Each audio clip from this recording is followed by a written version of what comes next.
सोलापूर जिल्ह्याच्या टेंभुर्णी अकलूज रोडवरील माळेगाव पाटीच्या पुढे दोन मोटरसायकलची समोरासमोर जोरदार धडक होऊन 3 तरुणांचा मृत्यू झाला।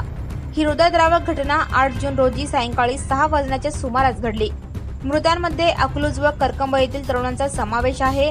या अपघातात 2 जण किरकोळ जखमी झाले असून त्यांच्यावर उपचार सुरू आहेत। प्रशांत पुंडलिक खडतरे वय 22 राहणार अकलूज, दैवंत बंटी जाधव वय 22 राहणार अकलूज, सूरज अरुण लोखंडे वय 18 राहणार उपरी हे दोघे सोलापूर येथे मोटरसायकल क्रमांक MH45 AW 2649 वरून प्रशांत यांच्या भावाच्या लग्नपत्रिका देण्यासाठी जात होते। करकंब तालुका पंढरपूर येथील ओंकार बाबासाहेब शिंदे वय 18 राहणार करकंब व निखिल अनिल वंजारे वय 20 राहणार करकंब हे दोघे बार्शी येथून काम आटोपून शेवरे तालुका माढा येथे परतत होते।